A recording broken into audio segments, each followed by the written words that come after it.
Wah, goblok.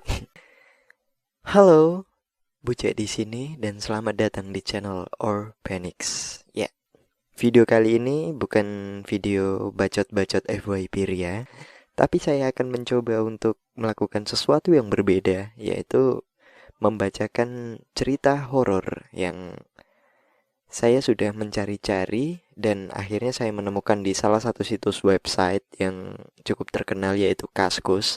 Jadi, cerita horor yang bakal aku bacain kali ini adalah sebuah cerita yang ditulis oleh Indra Gunawan di salah satu situs website Kaskus dengan judul Alam Lelembut, kumpulan short story horor dan misteri.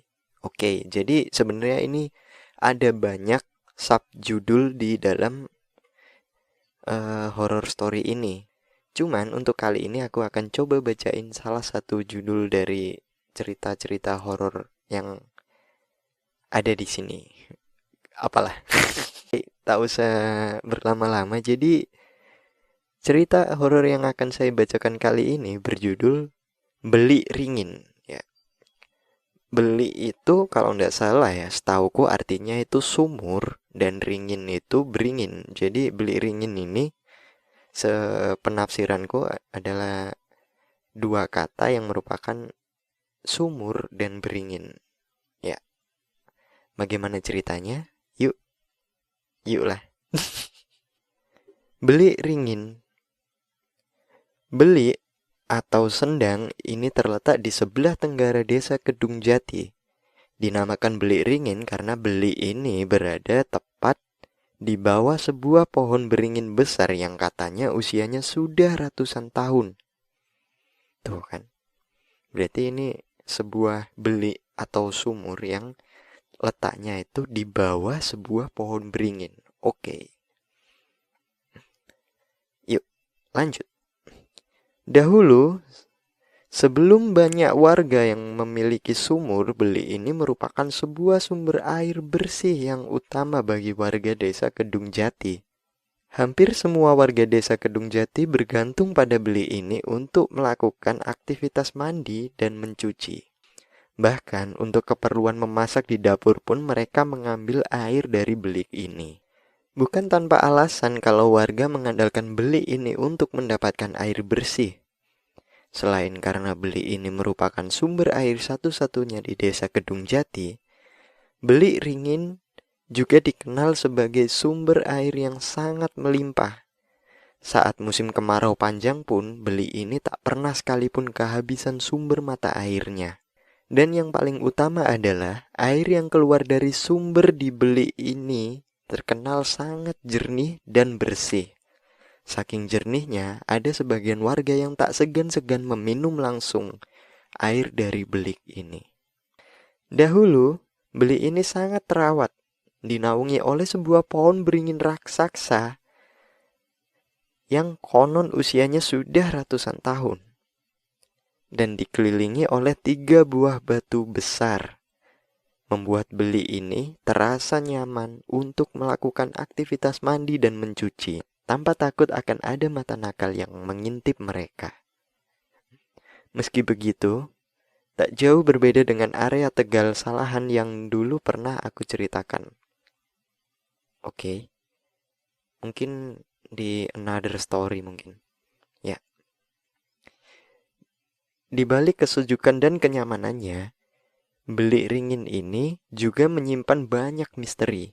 Ya, sumber air utama di desa Kedung Jati ini tak kalah angker jika dibandingkan dengan area Tegal Salahan yang ada di sebelah selatan desa.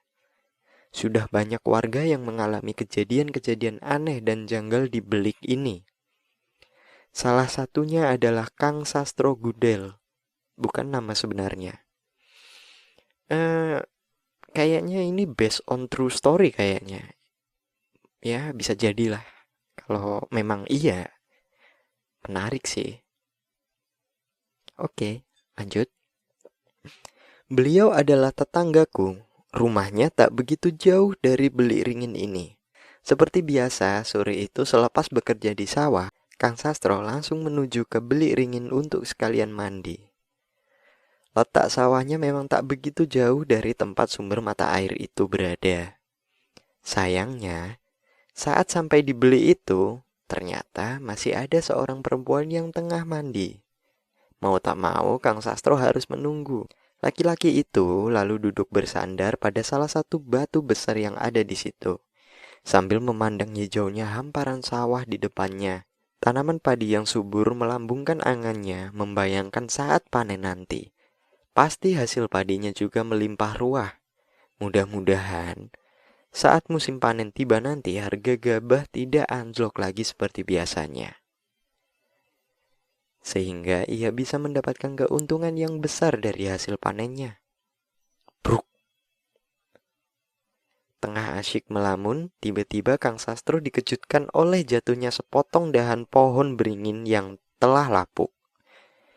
Dahan sebesar betis dengan panjang hampir 1 meter itu jatuh tak jauh dari tempatnya duduk.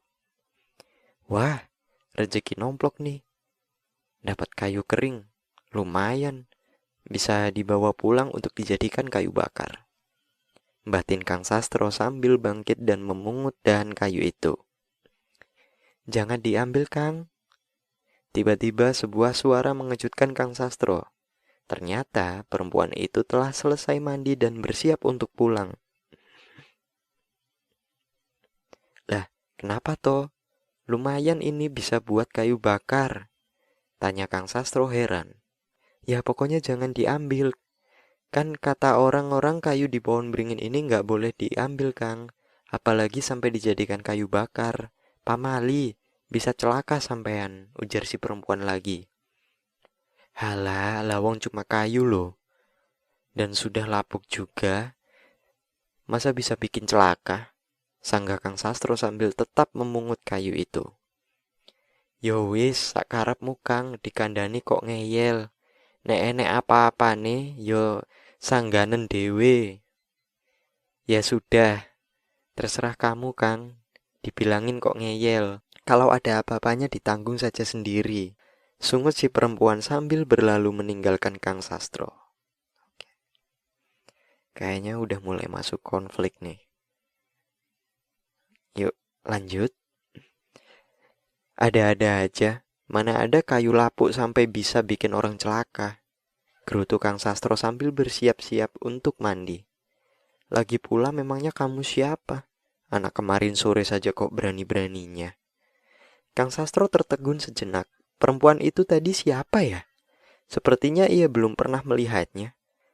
Apakah bukan warga sini? Tapi setaunya hanya warga desa ini yang memanfaatkan belik ini untuk mandi dan mencuci. Mungkin salah satu kerabat dari warga yang datang berkunjung ke desa ini, pikir Kang Sastro sambil melanjutkan mandinya. Kalau dilihat dari penampilannya sih sepertinya orang dari kota. Wajahnya cantik, kulitnya juga putih bersih. Tidak seperti kulit warga desa ini yang rata-rata berkulit hitam. Oke. Dan saat tadi lewat di dekatnya, ada tercium bau harum yang sangat menusuk hidung. Tunggu, ini kok... Kembali Kang Sastro tertegun. Di hidungnya mengendus-endus. Bau wangi itu masih tercium, bahkan kini terasa semakin tajam. Padahal perempuan itu sudah pergi dari tadi. Kang Sastro bergidik saat merasakan bulu kuduknya tiba-tiba merinding.